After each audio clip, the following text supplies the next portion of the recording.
Para sahabat, hari-hari ini belakangan ini rame orang bicara dan bahkan menggunakan meme desa bebas kelaparan.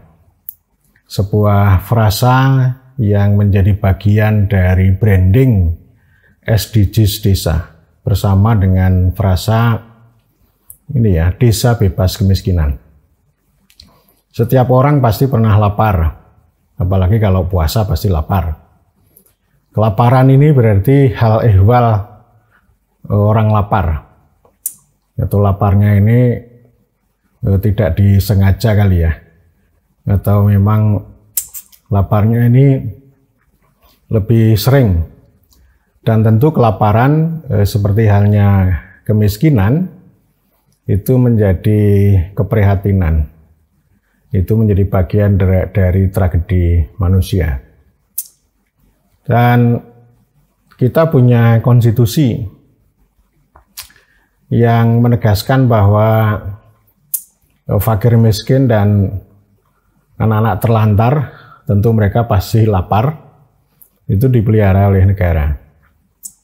Ya, artinya negara itu punya kewajiban tanggung jawab untuk memberi makan kepada orang-orang lapar atau mengatasi kelaparan dengan pangan. Artinya tidak perlu menjadi diskursus, menjadi pembicaraan yang ramai. Cukup menjadi kebijakan dan kemudian dieksekusi melalui pelayanan negara yang itu diperintah oleh pemerintah. Ketika kelaparan itu menjadi diskursus, menjadi kata kunci yang ramai dibicarakan atau diangkat ke permukaan, berarti itu namanya politik atau politik pengetahuan. Jadi siapapun yang berbicara tentang desa bebas kelaparan itu dia sedang memproduksi pengetahuan. Di balik pengetahuan adalah kekuasaan. Dan diskursus kelaparan ini memang punya dua versi. Versi yang pertama itu menghadirkan kelaparan itu sebagai bentuk negosiasi bagi orang-orang yang lemah. Ini saya kasih contoh. Saya tidak menyebut kabupaten. Teman saya berbicara begini. Di tempat kami sebenarnya tidak ada orang lapar. Tidak ada gizi buruk, tidak ada busung lapar. Tapi kami sengaja memblow off gizi buruk, kelaparan itu dalam rangka kita meminta perhatian publik, perhatian pemerintah. Dan yang lebih penting, kami meminta pemerintah itu mengucurkan bantuan kepada kami. Itu saya kira menarik dan saya acungi jempol dua. Itu namanya reclaim. Ya. Seperti halnya orang menuntut BLT, menuntut politik uang, seperti penambang pasir mengatakan bahwa wong kami menaikkan pasir aja dibayar, mosok menaikkan pejabat tidak dibayar. Itu namanya reclaim. Dan reclaim ini itu sesuatu yang menarik, meskipun orang moralis akan mengatakan bahwa tindakan seperti itu tidak elok atau mungkin bejat ya. Tapi saya nggak mengatakan itu bejat atau tidak elok. Ya itulah yang namanya negosiasi. Kalau negara tidak hadir dalam arti yang sebenarnya, maka reclaim atau negosiasi itu akan selalu muncul. Yang kedua, orang berbicara desa bebas kelaparan, bebas kemiskinan ini kan itu apa namanya, istilahnya the good intention, niat baik, kehendak untuk memperbaiki. Ya, ini digerakkan oleh semacam keprihatinan, kepedulian. Itu kalau kita pandang secara moral begitu ya. Tetapi kalau secara politik nanti dulu ini ya. Dan saya kali ini tidak akan berbicara pada versi pertama, versi negosiasi, tetapi versi yang kedua, yang nanti akan saya sebut sebagai laparisasi desa. Apa makna laparisasi desa ini? Ya, dan saya akan bahas pembicaraan ini, nanti saya akan tunjukkan kontradiksinya. Saksikan video ini secara tuntas.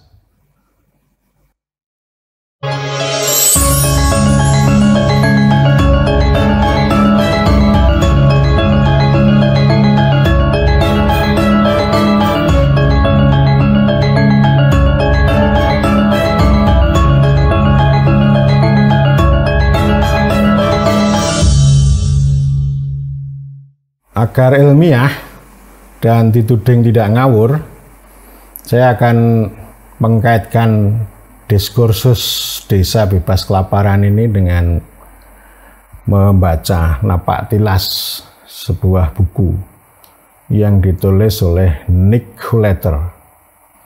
Nick Hulleter itu adalah sejarawan Indiana University di Amerika. Dia sangat concern meneliti tentang sejarah politik luar negeri Amerika. Banyak sekali karyanya, dan dia juga menulis tentang bagaimana desa itu menjadi bagian dari ideologi modernisasi. Yang itu akan saya bahas pada lain kesempatan ya. Tema modernisasi desa atau desa dalam ideologi modernisasi. Kali ini saya menyajikan karya Nick Hulleter, judulnya The Hungry World, America's Cold War Battle Against Poverty in Asia. Jadi judul besarnya Dunia yang Lapar, subjudulnya adalah Perang Amerika melawan kemiskinan di Asia di era Perang Dingin. Perang Dingin itu kan berarti setelah Perang Dunia Kedua, terutama dunia Barat sama Timur ya, antara liberalisme kapitalisme dengan komunisme yang di Timur. Buku ini terbit tahun 2010 oleh Harvard University Press. Jadi ini saya akan sajikan dulu, akan saya ini reviewnya saya sajikan ya. Dan Nick itu sedang berbicara tentang kisah sukses revolusi hijau. Ya, ini terusan dari proyek Marshall Plan ya, George Marshall ya. Itu pada zaman Harry Truman menjadi presiden tahun 45. Jadi suksesnya itu kan revolusi hijau itu kan ini ya, revolusi hijau itu kan proyek pertanian. Ya, teknologi pertanian yang diperkenalkan mulai dari Meksiko ya setelah Perang Dunia Pertama, kemudian ada transfer teknologi di Asia. Ya, baik India, Filipina, Indonesia. Ya, meskipun Indonesia agak belakangan karena dulu proyek-proyek Amerika itu kan umumnya ditolak oleh Presiden Soekarno. Kecuali yang proyek sekolah. Ya, ada Rockefeller Foundation, ada Ford Foundation sejak tahun 53. Tetapi yang proyek-proyek pembangunan itu belum begitu diterima oleh Presiden Soekarno. Nah, keberhasilannya secara mikro itu kan soal gandum dan beras, ya, terutama beras kalau Asia ya, dikenal dulu namanya IR, International Rice, itu yang dulu jadi kiblat itu kan IRRI, International Rice Research ya, International Rice Research Institute yang di Los Banos di Filipina gitu.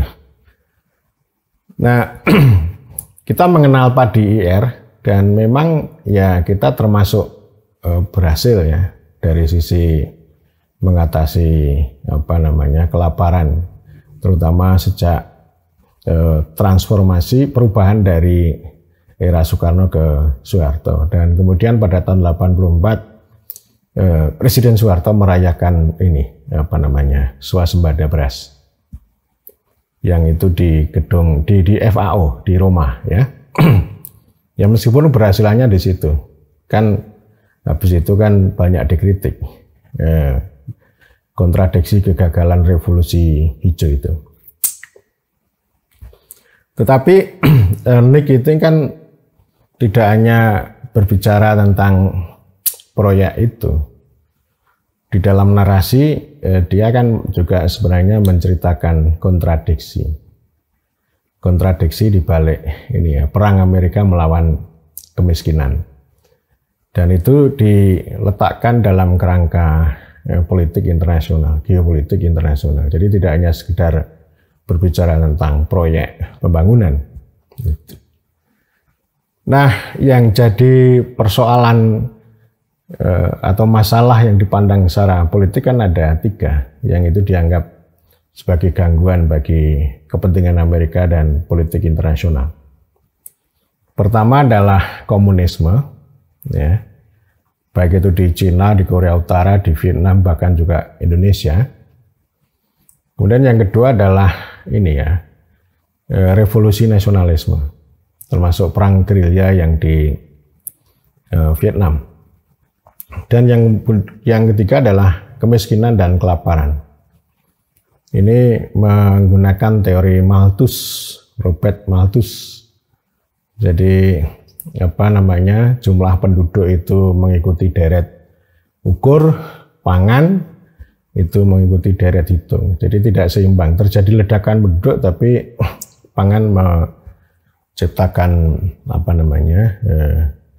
pangan itu ledakan penduduk, pangan terbatas selalu menciptakan yang namanya kelaparan. Itu terutama yang terjadi di India yang disaksikan oleh sejumlah presiden secara langsung, presiden Amerika maksudnya. Dan pengalaman Indonesia itu hadir ada pejabat Kementerian Luar Negeri Amerika pada tahun 47 itu jalan-jalan bersama Presiden Soekarno, membuat semacam report melihat anak-anak di desa di Delanggu, Klaten. Anak-anak itu kurus, kering, lapar, tidak berpakaian, pakai karung goni. Pada saat yang sama menyaksikan sawah yang dibajak dengan kerbau yang masih sangat tradisional. Jadi itu namanya keterbelakangan, kemiskinan, dan kelaparan. Dan orang Amerika itu punya satu keyakinan bahwa kemanapun kelaparan pergi pasti akan diikuti dengan komunisme. Dan Amerika yakin bahwa 3 persoalan itu nanti akan dijawab dengan satu kata, namanya revolusi hijau. Ya, dan Nick itu kan menyampaikan bahwa ini kan semacam aliansi antara ilmu pengetahuan dengan politik ini. Dia menunjukkan ada perdebatan ya, pilihan politik pengetahuan di Amerika, bagaimana mengatasi 3 tantangan itu. Yang kubu yang pertama kan teori modernisasi itu. Ya. Yang ini nanti bicara tentang pembangunan atau development, entah itu pembangunan ekonomi, kemudian juga ada community development, rural reconstruction, kemudian rural development, yang nanti ujungnya adalah revolusi hijau. Kosakata revolusi hijau itu dimunculkan ya, meskipun proyeknya sudah sebelumnya, tapi dimunculkan oleh seorang pejabat USAID namanya William Gaud ya, tahun 68. Meskipun proyeknya sudah sebelumnya. Tapi kata revolusi hijau ini kan sebenarnya sebagai kontra atas revolusi merah yang melekat pada komunisme, entah itu di Cina, kemudian Korea Utara, Vietnam, gitu. Dan tentu juga Indonesia ya. Sehingga dulu kan ada istilah poros Jakarta, Peking, Pyongyang, Phnom Penh, Moskow, gitu ya. Itu jaringan ini ya, jaringan komunisme dan kelaparan. Dan pada waktu itu kelompok ini kan melihat bahwa 3 tantangan itu, ya, 3 tantangan, entah itu komunisme, revolusi nasionalisme, kelaparan dan kemiskinan, itu tempatnya di desa. Jadi desa itu dianggap sebagai sarang kemiskinan sekaligus juga sarang komunisme. Sehingga ini memang harus bombardir. Jadi orang miskin dan desa itu menjadi target. Jadi ini ilmuwan pertama ya. Ilmuwan kedua itu seorang ekonom pertanian namanya Walt Ledzinski. Ini yang sudah sukses ya, sudah sukses menggagas dan juga menerapkan reforma agraria, pembaruan agraria di Jepang ya. Jadi ini ada dua kubu pembangunan desa dan kubu reforma agraria. Tapi yang kubu reforma agraria ini kan kalah karena pendukung teori modernisasi pembangunan desa ini kan jauh lebih banyak. Dan kemudian pemerintah Amerika mengambil yang kubu pembangunan, bukan reforma agraria, untuk diterapkan di India, di Filipina, di negara-negara Asia ya, termasuk Indonesia tentu. Jadi pembangunan ini sebagai mantra untuk mengatasi ini ya, mengatasi 3 perkara. Ada orang yang mengatakan begini ini. Jadi pembangunan itu ibarat ini ya, orang menemukan palu. Kalau orang sudah dapat palu itu, dia akan melihat bahwa apapun yang ada di depannya itu merupakan paku, sehingga harus segera dipukul gitu. Itu kalau sama, apapun masalahnya, solusinya apapun makannya, minumnya teh gitu ya, atau apapun masalahnya, solusinya teknis. Ya. Jadi teknis ini yang kemudian nanti disoroti oleh Nick sebagai salah satu bentuk kontradiksi dalam pembangunan. Gitu. Nah, saya akan sampaikan ini ya, beberapa poin penting yang disampaikan oleh Nick Kuleter. Ya. Jadi dia mengatakan begini ya, ini yang pertama dulu ini.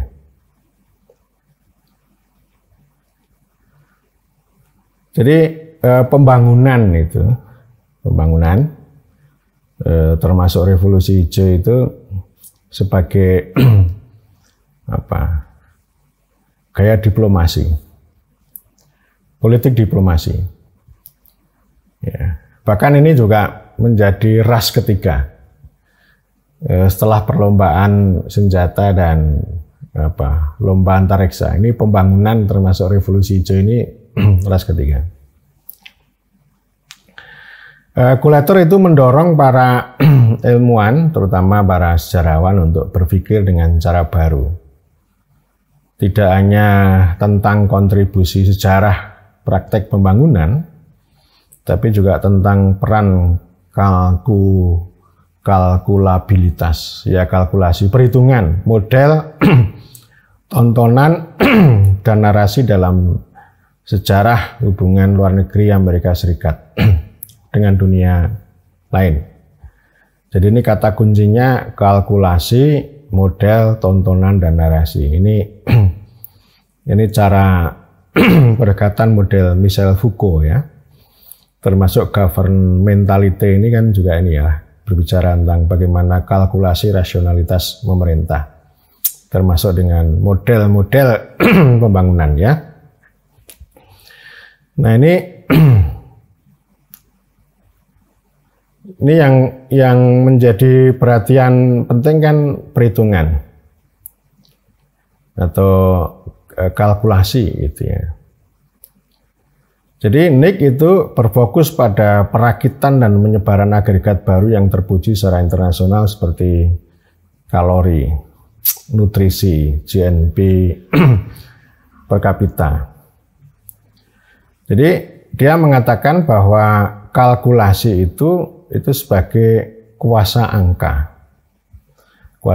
dalam politik internasional. Jadi tidak hanya sekedar ilmu pengetahuan yang itu disukai dalam analisis kuantitatif termasuk para ekonom ya, tetapi ini the power, jadi angka, kuasa angka gitu. Nah, kuasa angka ini itu menciptakan definisi universal tentang kelaparan dan produktivitas ekonomi, membiakkan kesadaran baru akan ancaman dan tanggung jawab yang jauh gitu ya, dan juga memahat keyakinan bahwa alat kuantitatif yang digunakan oleh para ahli dapat mengidentifikasi dan memecahkan berbagai masalah. Jadi ini saya kayak palu tadi ya, apapun yang dilihat di depan itu kayak paku ya. Jadi ini metode kuantitatif itu seperti itu. Ya. Oke. Terus lanjut dengan kalkulasi itu ini ya.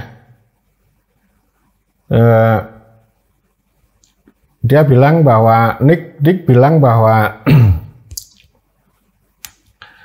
mendokumentasikan efisiensi pertanian komersial ya, itu lebih utama daripada indikator kemajuan sosial atau kepemilikan lokal. Yang ini membantu menghapus kesejahteraan sosial dan otonomi petani sebagai tujuan nasional dan internasional. Jadi artinya ini poin pentingnya di situ ya. Jadi angka-angka kuantitatif atau kuasa angka itu mengabaikan kemajuan sosial dan kepemilikan lokal, sehingga ini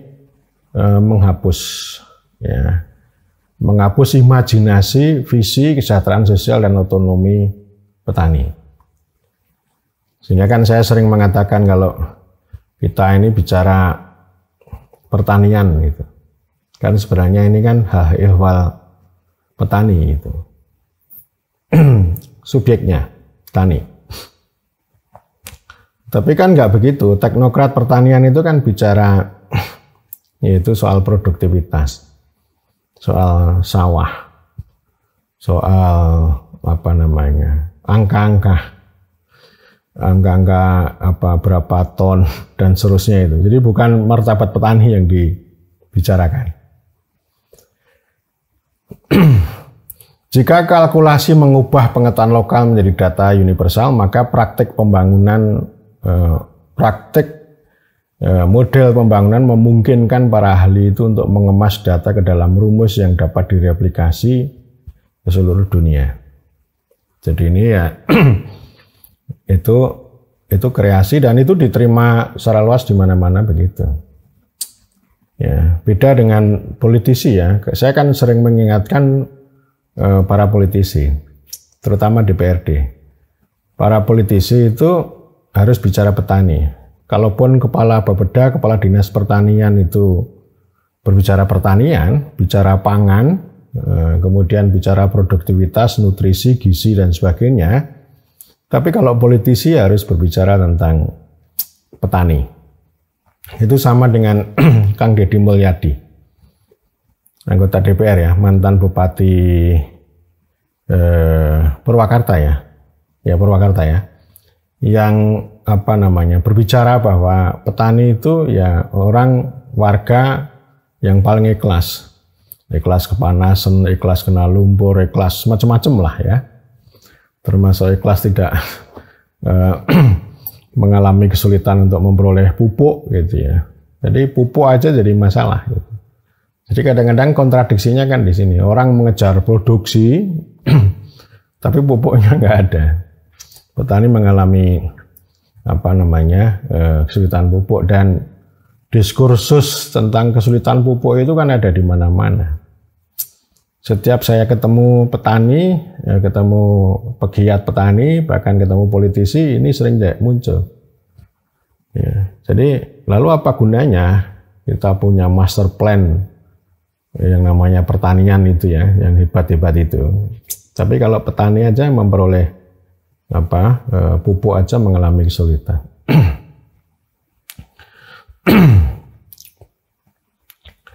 Ya, jadi terus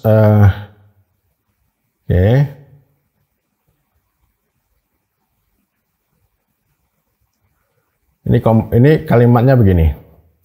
Salah satu komponen penting dari cerita revolusi hijau konvensional adalah bahwa krisis kelaparan mengendap dan membenarkan penerapan teknologi pertanian baru. Nick bilang bahwa pembuat kebijakan Amerika Serikat itu hipnotis ya, kritis dengan mengandalkan model statistik baru yang mengasumsikan hubungan sebab akibat antara pertumbuhan populasi dan ketersediaan pangan, serta meningkatkan garis lintang peramal untuk mengidentifikasi kelaparan. Ini namanya problematisasi dan teknikalisasi ya. Kalau kita membaca buku Tania Morelli ya, kehendak untuk memperbaiki itu. Jadi ini kan ya nanti problemnya itu kan dikuantifikasi. Nanti hasilnya maupun cerita suksesnya itu ya angkanya itu. Bukan si petani.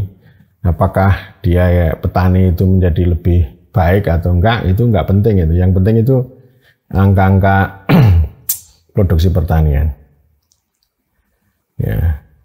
Sementara grafik numerik dan model abstrak mungkin telah membantu untuk meyakinkan pembuat kebijakan, praktisi pembangunan dan revolusi hijau mengakui bahwa pembangunan bukan hanya proses tetapi upaya yang disengaja pada kontrol sosial dan bujukan politik yang membutuhkan ilustrasi secara menarik dan jelas dari kemanjurannya sendiri.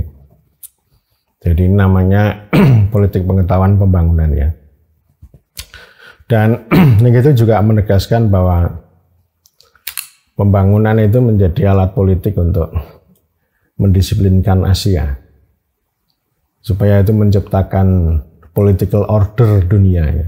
Jadi kalau pertaniannya ini kacau, bikin kelaparan, itu bikin komunisme, bikin kacau lah gitu. Bikin politik dunia menjadi kacau, sehingga ini kan ya ini harus diperbaiki ya. Pembangunan termasuk pembangunan pertanian revolusi hijau ini yang menjadi resepnya atau obatnya.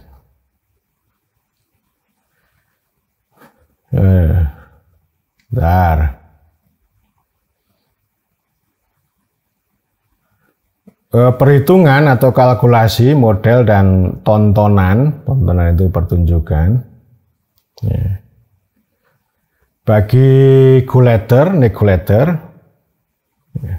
ini adalah variasi mekanisme kritis yang menghasilkan dan membenarkan pembangunan, yaitu tindakan mendongeng atau narasi.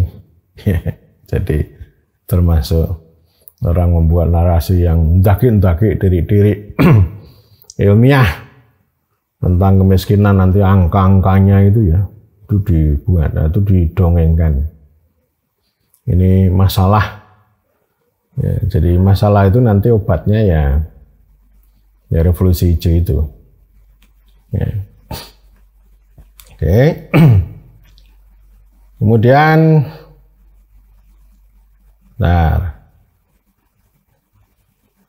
dia mengkritik ya, Nick itu mengkritik tentang ini kan model tadi kalkulasi model tontonan atau pertunjukan dan narasi ini disebut sebagai pendekatan teknokratis atau pendekatan teknis atas masalah yang besar itu. Jadi orang kelaparan itu persoalan ketersediaan. Ya.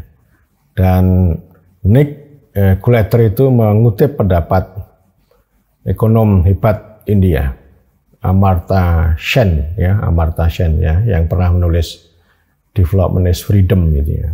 Pembangunan adalah pembebasan gitu ya. Jadi kutipannya begini. Ya. Kelaparan itu bukan soal tidak ada makanan, tetapi tidak ada hak untuk makan. Jadi yang penting itu haknya. Hak itu hak orang miskin, rakyat, petani itu ya. Jadi bukan persoalan teknis soal ketersediaan teknologi dan sebagainya. Tapi hak itu penting. Dan Nick Coletter itu mengkritik begini, orang Amerika tidak pernah belajar banyak, model mereka tidak pernah berubah. Jadi model yang ditancapkan dulu sampai sekarang ya hanya disepuh, dimodifikasi, barangkali ya termasuk SDGs pada hari ini. Itu kan modelnya. Jadi sekarang itu barangkali juga revolusi hijau gaya baru ini. Kan ini udah ada kalkulasinya ya. Kalkulasinya nanti ya terkait dengan kesediaan pangan, lahan, dan seterusnya ya. Pokoknya matematika pertanian ya. Matematika pertanian itu kan ya gitu-gitu saja. Oke. Lalu di penutup itu Nick Coletter ini ya. Nick Coletter itu menyampaikan semacam rekomendasi sebagai penangkal kekeliruan model teknokratis. Ya, jadi dia ya dia nggak banyak bicara ya, meskipun dia mengkritik banyak. Tadi ya, intinya kan ini kontradiksi sebenarnya. Kontradiksi teknokrasi. Jadi keberhasilannya sementara. Makanya kan saya sering mengatakan teknokrasi itu kan niatnya baik. Ya ini pedulilah orang desa, orang miskin, fakir miskin itu lapar itu kan peduli itu. Ya, peduli. Niatnya baik. Kehendaknya baik. Caranya keliru. Keliru itu apa ya dengan teknokrasi itu? Outputnya banyak, memang banyak, lalu produksi meningkat. Produksi meningkat, dampaknya hasilnya itu gagal ya. Gagal, kemudian dampaknya buruk ya. Ini udah banyak lah cerita narasi kritis terhadap revolusi hijau ini udah sangat banyak. Ya, dan dia menutup buku Hungry World ini dengan kritik tajam terhadap ini ya, amnesia ya, kampanye saat ini melawan kelaparan dunia. Ya, itu begini ya. Jadi mengkritik para teknokrat, ilmuwan dan pemerintah Amerika itu menggunakan teknologi sebagai mekanisme penghindaran, sebagai cara untuk melarikan diri dari tanggung jawab historis dan kewajiban untuk memungkinkan orang atau rakyat untuk memilih melalui pemerintah mereka sendiri masa depan dan takdir yang takdir yang terbaik bagi mereka. Jadi ini kan sebenarnya kan membela, poinnya kan soal kedaulatan ini. Ya, sebagai kritik atas pendekatan teknis teknokrasi. Jadi poinnya sebenarnya di situ ya. Sehingga kontradiksinya banyak. Sehingga kalau sekarang misalnya swasembada beras itu hanya berhasil pada tahun 80-an, setelah itu kan decline ya, menurun ya. Sekarang kan jadi masalah. Masalahnya banyak ya, impor itu. Impor beras itu kan macam-macam. Ya, itu kan pasti perhitungan matematis teknokrasinya ya lebih baik impor.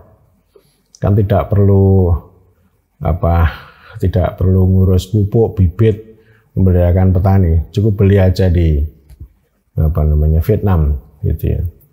Itu namanya teknokrasi. Jadi mengabaikan kedaulatan. Nah, ini kan menyarankan soal kedaulatan, harkat martabat petani itu menjadi penting ya. Jadi soal kelaparan itu tidak harus didikte secara teknis oleh pemerintah Amerika Serikat. Lalu apa kaitan antara diskursus desa bebas kelaparan ini dengan buku Nick Coletter, The Hungry World. Saya tidak terlalu jauh membicarakan politik di balik ini ya, di balik proyek anti kelaparan.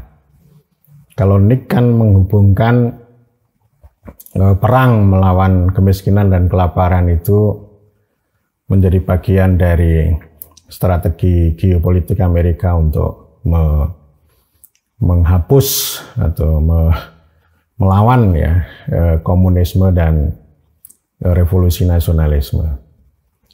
Saya tidak mengkaitkannya dengan ini ya, mengkaitkan antara proyek anti kelaparan ini dengan proyek anti terorisme dunia itu. Saya tidak berbicara itu.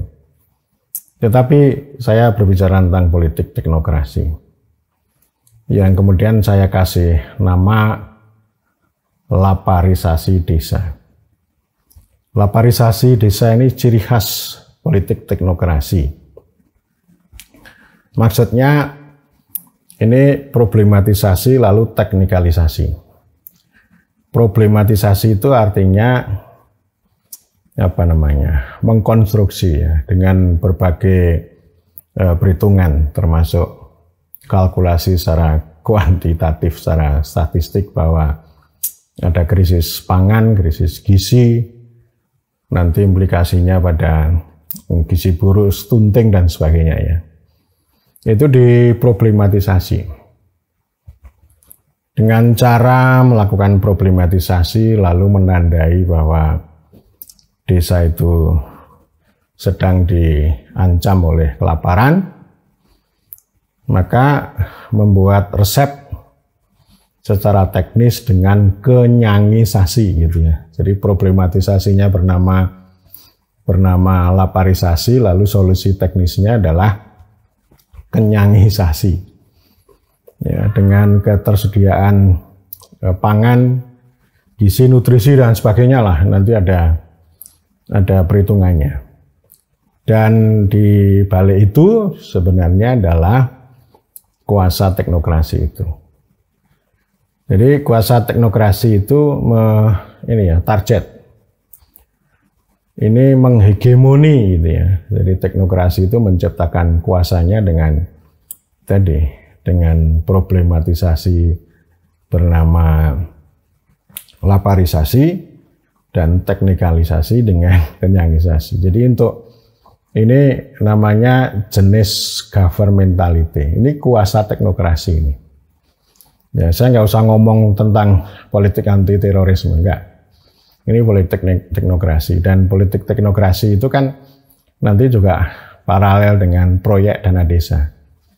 Artinya distribusi dana desa ya itu menjadi salah satu cara sebagai salah satu teknis itu untuk kenyangisasi gitu ya. Jadi distribusi itu menjadi alasan bagi teknokrat itu untuk melakukan subordinasi terhadap desa.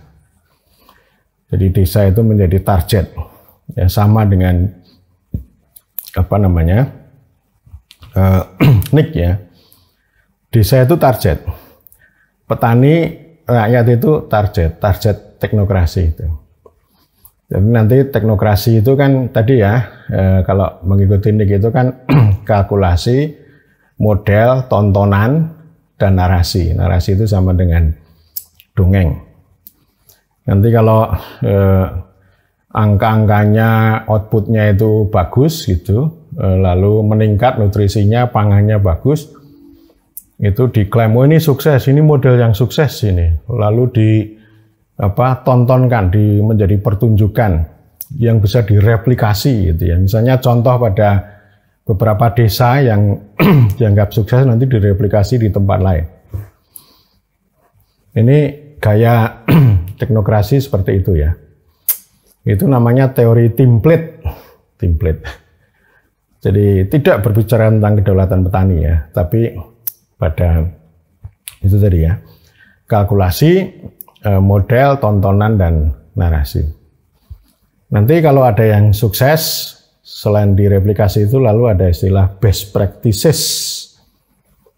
Nanti dipamerkan di ini. Nanti untuk laporan pada publik, kepada presiden kita sukses gitu.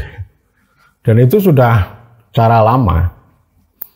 Dulu revolusi hijau kan ya gitu juga. Sebagaimana Presiden Soeharto tunjukkan di Roma itu kan begitu. Kemudian revitalisasi pertanian ya selama rezim kemarin gitu.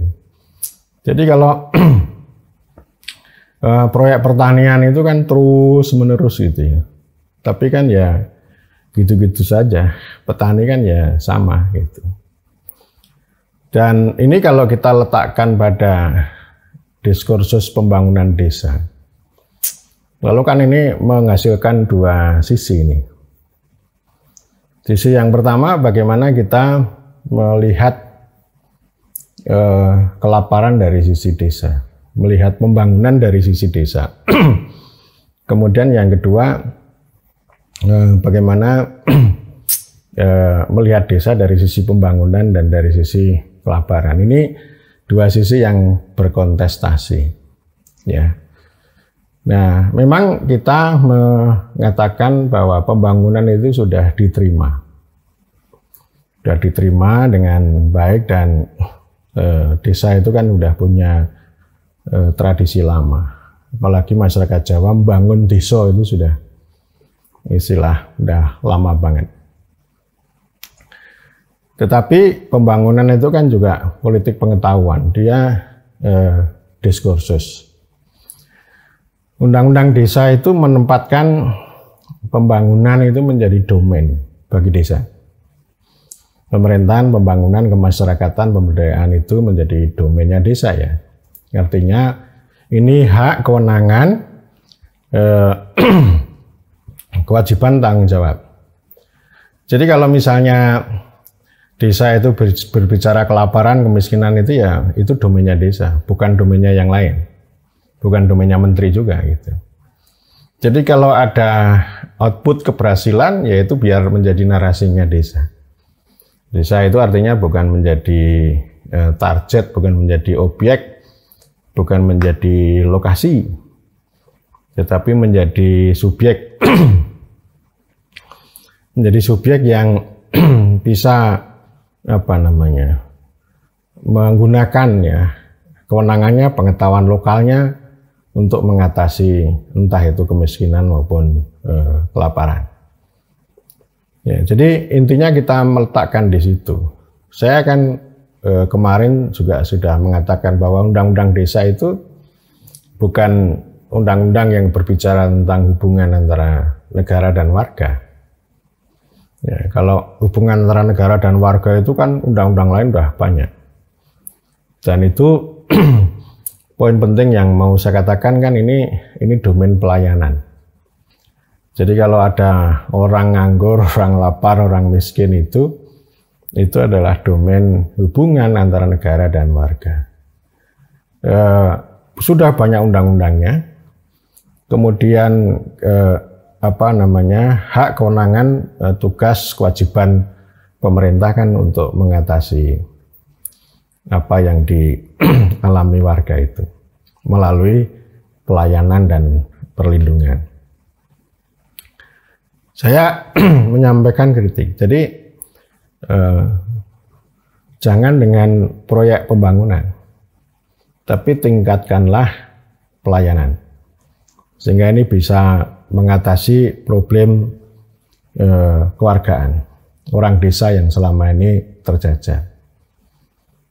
Jadi untuk menjadi citizen yang beradab, orang desa tidak perlu urbanisasi dan tidak perlu dengan proyek pembangunan, ya. Melainkan dengan pelayanan. Tidak perlu pakai dana desa, tidak perlu pakai SDGs desa dan sebagainya, tapi dengan pelayanan.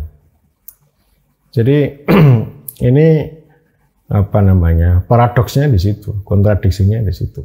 Jadi membangun kewargaan yang bermartabat dengan cara yang bukan dengan cara tadi istilah unik itu bukan dengan cara kerja pemerintah itu ya, bukan dengan cara daulatnya rakyat itu, tapi dengan intervensi, dengan target. Ya. Jadi Undang-Undang Desa itu ngomong tentang hubungan negara dan masyarakat. Desa itu masyarakat, itu kesatuan kesatuan masyarakat hukum. Nah tentu saja kan sekali lagi nanti kalau ini udah duduk, makanya kan misinya Undang-Undang Desa ini kan negara melindungi, memberdayakan untuk menjadi desa yang kuat dulu, kuat. Ya, kuat, maju, mandiri dan demokratis. Nanti dia yang akan mengatur, mengurus orang-orang desa itu. Biarkanlah itu kewargaan itu dibangun dengan hak, kewenangan, kewajiban, tanggung jawab desa melalui pemerintahan dan seterusnya. Gitu. Jadi bukan dengan diskursus, bukan dengan proyek dana desa yang itu direncanakan sedemikian rupa, ditarget dari atas. Tapi biarkan itu menjadi ranahnya desa, dan yang penting untuk dilakukan pemerintah itu ya mengedukasi desa, bukan mengedukasi itu dengan cara mewajibkan, itu enggak, tapi bagaimana membangun sistem kelembagaan pemerintahan ya yang lebih lebih baik, lebih kuat itu ya, dan juga lebih demokratis. Bagaimana kita mendidik kepala desa itu punya sekaligus menyalurkan kekuasaan kepala desa itu bermanfaat untuk orang banyak melalui agenda kemakmuran, gitu, pelayanan dan seterusnya. Jadi posisinya di sana, desa itu kuat dulu nomor satu itu. Misinya itu desa kuat dulu, bukan desa bebas kemiskinan, bebas kelaparan. Bebas kemiskinan, bebas kelaparan itu biar menjadi ranahnya desa secara kuat, maju, mandiri, dan demokratis. Karena kan prinsipnya 4 itu akan menghasilkan kemakmuran, kesejahteraan, dan keadilan. Jadi ini menteri tidak perlu ke sini. Kalau ke sini ya langsung ke isu-isu yang ditarget itu, artinya sebenarnya menteri ini tidak memperkuat desa, tetapi memanfaatkan desa itu sebagai batu landasan yang dimanfaatkan untuk ke sana. Bukan itu maknanya. Nanti kalau misalnya ini target-target itu berhasil, lalu desa akan dikatakan sebagai batu sandungan. Kan begitu caranya. Kalau begitu pasti akan memperoleh hal-hal yang tidak dikendaki itu. Ya. Jadi ini bisa dikatakan bahwa ini kontradiksi the good intention, kontradiksi niat baik, kontradiksi kehendak untuk memperbaiki, antara apa yang diniatkan dengan apa yang dihasilkan itu berbeda. Ya, jadi itu poin saya yang saya melihat bagaimana isu-isu kelaparan, pembangunan dan sebagainya itu harus kita letakkan dari sudut desa. Yang kedua, itu sekali lagi ini kan kritik saya terhadap cara ya. Tadi udah saya katakan ini kan teknokrasi ya. Jadi ketika orang bicara desa bebas kelaparan itu, maka yang akan dibicarakan adalah kelaparan, kemiskinan itu. Dan itu pasti akan sedemikian rupa itu dirancang. Entah itu pengertiannya, ukurannya, indikatornya, datanya, caranya, dan sebagainya itu menjadi template. Menjadi template ya, yang kemudian itu nanti ditargetkan kepada desa untuk dijalankan. Dan nanti kalau ada output, itu bukan output keberhasilannya desa secara mandiri gitu, tapi ya menjadi outputnya para pihak yang memberikan target kepada desa. Itu namanya politik teknokrasi ya.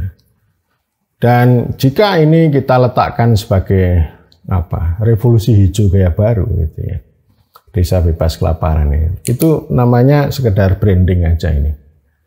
Jadi ini ada seorang penulis ya, seorang kolumnis di Amerika namanya David Rief gitu ya. Jadi dia ini ya, branding ya.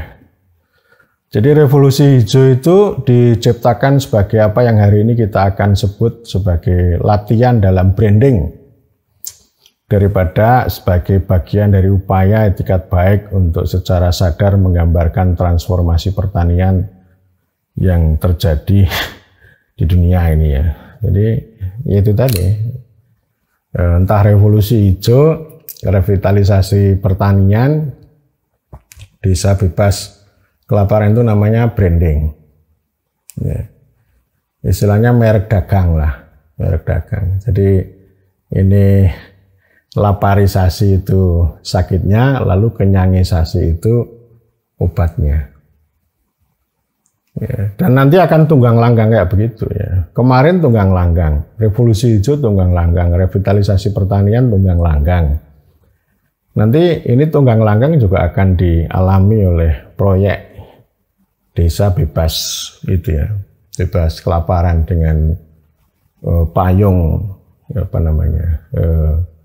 SDGs desa yang dibiayai dengan dana desa itu akan tunggang langgang ya.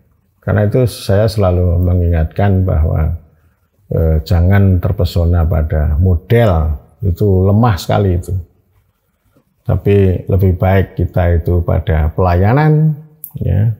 Kemudian dengan pendekatan hukum pemerintahan, bukan dengan proyek pembangunan. Ya, jadi itu yang terus-menerus akan saya kampanyekan, bahwa melindungi, memberdayakan, mengedukasi terhadap desa itu akan membuat desa itu menjadi lebih kuat, sehingga dia punya emansipasi terhadap rakyat, terhadap masyarakat, dan juga kepada Republik. Kalau Anda akan terus-menerus menjadikan desa itu sebagai target, maka ya Anda akan tunggang langgang ya. Meskipun nanti secara ilmiah, kuantitatif itu Anda akan memperoleh output yang banyak, ya, yang itu bisa menjadi pertunjukan, tetapi itu semu dan rapuh, ya, tidak akan mencapai tujuan desa yang kuat, maju, mandiri, dan demokratis sebagai landasan untuk kesejahteraan dan keadilan sosial. Matur nuwun.